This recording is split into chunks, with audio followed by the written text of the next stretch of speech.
Je suis un attaquant de pointe, central. Tout à fait. Vous avez 19 ans, c'est ça? Oui, effectivement. Très jeune.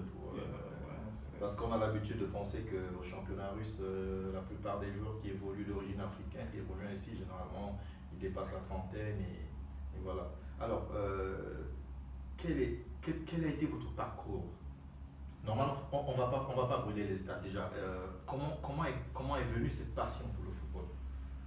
D'abord, depuis l'enfance, j'ai toujours trouvé le football un sport vraiment merveilleux, un sport qui te permet de montrer ce que tu as dans le ventre, un sport qui te permet de t'épanouir, de voir, de t'amuser et en même temps être sérieux, tu vois.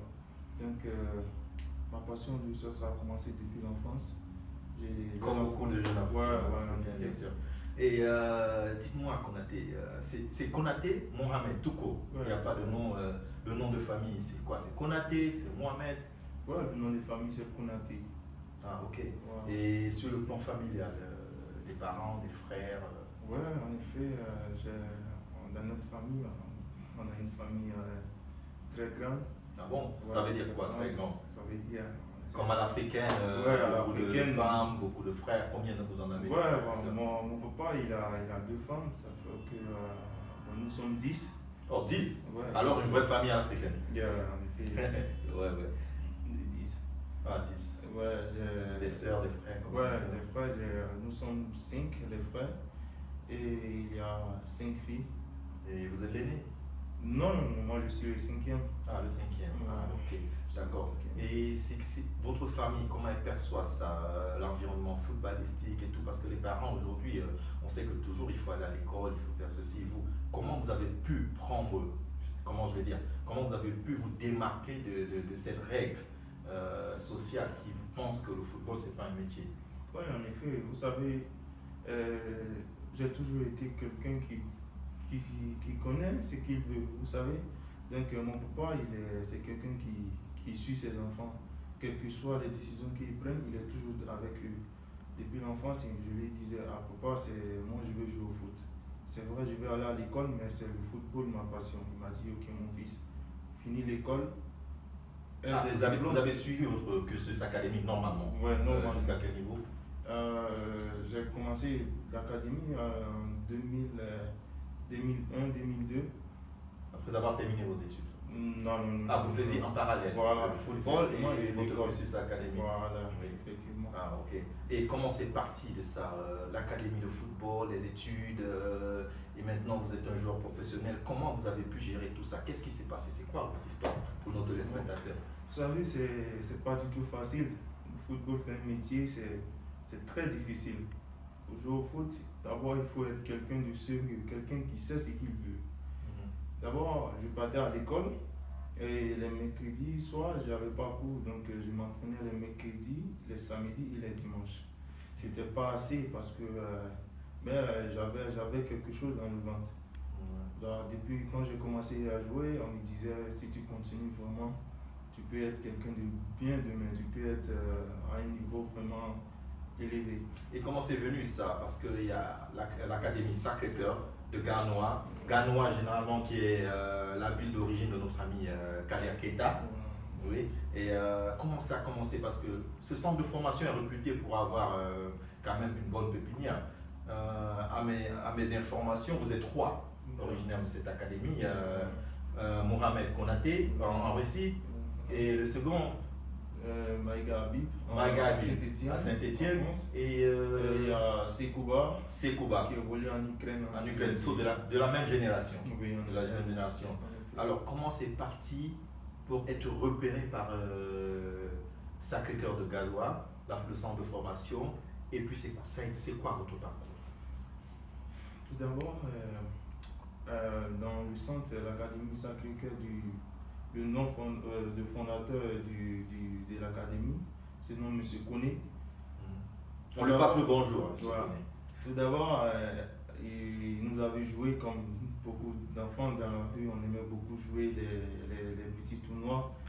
Et là, il nous a approché, il dit, mais toi, tu es bon, tu es le fils de qui, tu veux jouer au foot, tu aimes le foot. Oui. Il a dit, oui, je veux vraiment jouer au foot. Mais comme comment ça se passe. Il dit ok, il n'y a pas de souci, il va voir mes parents et puis je vais intégrer son centre de formation. C'est de là j'ai commencé à m'entraîner avec le groupe. Des jeunes déjà, ils m'avaient surnommé Francini Camara parce que je marquais beaucoup. Je marquais beaucoup de buts et vraiment j'aimais vraiment beaucoup jouer à l'attaque. Je marquais beaucoup de buts. Et de là, après, je m'entraînais jusqu'à classe de terminale où je devais passer le bac. Et là, j'ai décidé de faire un petit stop pour me concentrer sur l'examen pour avoir mon bac. Ah, vous avez arrêté avec le football? Ouais. Ah, okay. Et avoir le bac pour ensuite pouvoir mieux me concentrer sur le football. Comme ça, parce que vous avez la pression des parents pour essayer d'harmoniser tout ça. Grâce à Dieu, j'ai pu avoir le bac. Et après le bac, félicitations alors. C'est en retard peut-être. J'ai décidé de me rendre dans la capitale, Abidjan. Abidjan. Voilà. C'est très chaud Abidjan avec le football.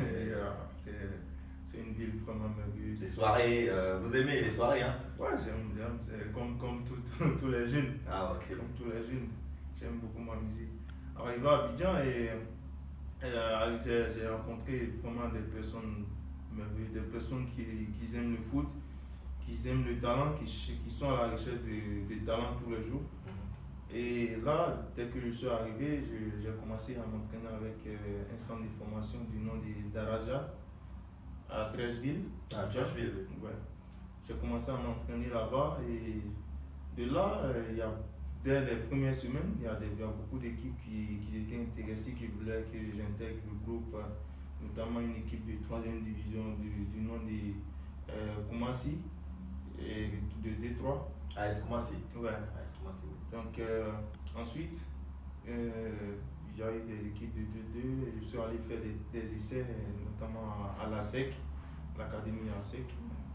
Ensuite, je devais signer avec des clubs, ça n'a pas eu lieu. Pour finir, il y a eu un jour un manager du nom de Jean Moussafa. Ah, Jean Moussafa, ouais. Oui, très célèbre, très célèbre dans le métier. Il s'est rendu à Abidjan à le frère du joueur, Moussafa. Yeah. Il s'est rendu à Abidjan pour voir des jeunes joueurs, comme il avait beaucoup entendu parler des jeunes joueurs de Trècheville, donc il s'est rendu là-bas et c'est de là que tout a commencé. Une petite anecdote, il se raconte que c'est pas vous qu'il était venu voir, il était venu détecter d'autres joueurs. D'autres joueurs, en effet. On lui avait parlé de 2 autres personnes. Quand il est arrivé, il m'a dit non, c'est le petit numéro 15 là, je veux. Il vous a choisi. Il m'a choisi. Là, on a eu à parler. Il m'a dit ce qu'il faisait et ce qu'il pouvait faire pour moi si je décidais de travailler avec lui. Et là, je lui ai dit ok, moi j'aime le foot, je vais jouer au foot, je vais réussir. Il n'y a pas de souci s'il a des projets pour moi. Je suis prêt à le suivre. Mais comment votre famille a perçu la chose, a pu vous laisser, pour dire, vous libérer de ce choix-là? Comme je vous l'ai dit auparavant, mon papa c'est quelqu'un qui aime beaucoup ses enfants. Quand tu prends une décision, il te demande d'abord si c'est réellement ce que tu veux, si tu penses que demain tu peux faire quelque chose avec ça, et si tu dis oui, il est prêt à te suivre, il est prêt à t'aider, à faire tout ce qu'il peut pour que tu sois arrivé demain. Donc ça fait qu'il me soutenait beaucoup, il m'a toujours soutenu et d'ailleurs en passage je le salue. Bonjour papa. Alors, vous êtes à votre 40e club professionnel. Voilà. Comme je le disais, de là j'ai joué avec une équipe de DH. De là, j'ai terminé 2e meilleur buteur du championnat.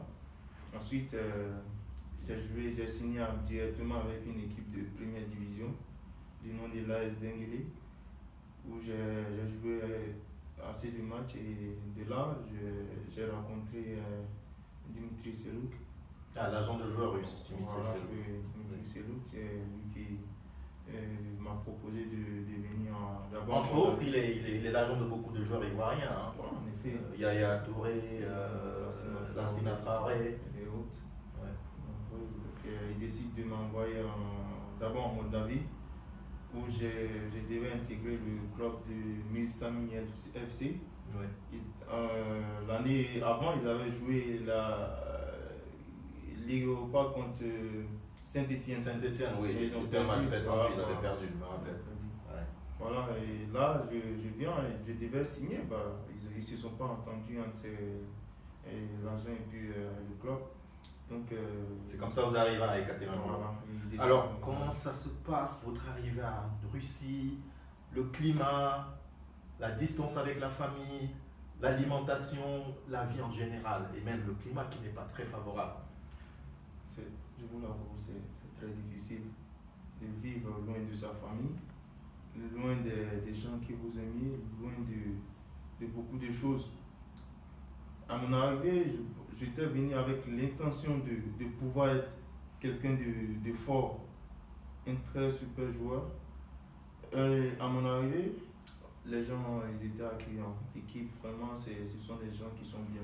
Ah, ils vous ont ouvert les bras. En effet, je ne me suis pas senti du tout en détresse, en manque. J'étais comblé au fait. J'ai retrouvé des frères. Cette chaleur-là. Voilà, j'ai retrouvé des frères qui vraiment m'ont cette aimé. Fraternité dans le sport. Voilà, en effet. Ce sont des gens vraiment. Alors, le climat, l'adaptation, parce que là, vous quittez d'un climat extrêmement chaud à Abidjan, en Côte d'Ivoire, pour débarquer à Ekaterinbourg, qui est au sud de la Russie. Et des fois, les températures peuvent avoisiner les moins 30. Alors, les conditions d'entraînement, la vie là-bas, comment ça se passe? Les conditions de l'entraînement, vraiment, c'était pas facile parce qu'avec la fraîcheur, on n'était pas, c'était pas du tout évident parce que c'est vrai, on portait les équipements qui te permettent de te protéger, mais c'était pas vraiment facile. Avec, souvent, ça va jusqu'à dans le moins 42. 42 degrés. Moins 42 degrés, c'est pas du tout là, facile. vous avez des gants, vous avez des voilà. bombes, vous avez... Mais avec, je pense que, comme je l'ai toujours dit, avec la volonté, on peut tout faire, tout est possible. Il y a même une anecdote sur une chaîne de télévision où vous étiez en train d'apprendre à skier, on peut regarder la vidéo en image. Quelques minutes, on regarde la vidéo en image. Alors, sacrée vidéo, hein. On a vu, vous avez appris à skier, maintenant vous pouvez le faire mieux qu'avant. Ouais, maintenant je peux le faire mieux. C'est un sport assez divertissant, c'est super, ça permet de se détendre. Alors, on peut s'attendre à avoir un Mohamed Konaté aux Jeux Olympiques de ski plutôt qu'en football? Non, c'est pas évident. Alors, question un peu, quel est votre plus beau but? Je pense juste comme ça. Je pense que c'était contre la deuxième équipe de l'Angers. Angers Makashkala, l'ancien club du Camerounais Samuel Eto'o et de Benoît Angwa, le défenseur. En effet. Oui. C'était contre eux à Ekaterinbourg. C'était un super but. Alors, vous pouvez nous décrire l'action? C'est vrai, on va regarder en image. Ouais, en effet, c'était. D'abord, le gardien lance le ballon sur les côtés. Il y a l'ailier qui prend le ballon et déborde. Et là, j'ai fait un appel contre appel. Il centre le ballon. Il touche le ballon du bout du pied. C'était dans les 18 mètres. Dans une leçon de football, totalement. Dans les 18 mètres, je touche le ballon. Le gardien, il est pointé. Il ne peut rien faire. L'action était tellement magnifique que le but m'a marqué. Au fait, j'ai beaucoup aimé ça. Contre Anzi Makashkala. Mais c'est quoi là? Nous, on est curieux. Pour nos téléspectateurs, pour nous-mêmes, nous sommes curieux. C'est quoi l'atmosphère, le niveau de confiance entre vous et les coéquipiers? Y a-t-il des rivalités parce que vous êtes africain ou étranger? Parce qu'on a souvent ces rumeurs de racisme, même entre clubs, coéquipiers du même club, ou coéquipiers avec, quand vous avez par exemple des matchs avec d'autres clubs. Comment ça se passe? Est-ce que les choses ont évolué ou alors c'est toujours plus difficile comme selon la rumeur? Moi, en tout cas, depuis mon arrivée, je n'ai pas constaté de racisme ou de quoi que ce soit. Les gens, que ce soit à Ekaterinbourg ou à Moscou, en Russie, je n'ai pas constaté de racisme envers ma personne. Il n'y a personne qui m'a parlé de racisme. En fait, le mot, je ne l'ai pas entendu jusqu'à maintenant. Oui, mais comment vous faites dans la rue, dans les stades, vous sortez normalement? Ouais, normalement, quand tu sors, les gens te voient, on sait que lui, il joue dans tel club, ils sont contents, ils veulent t'approcher pour prendre des photos, des selfies. Généralement, on a vu que vous êtes très actif dans les réseaux sociaux.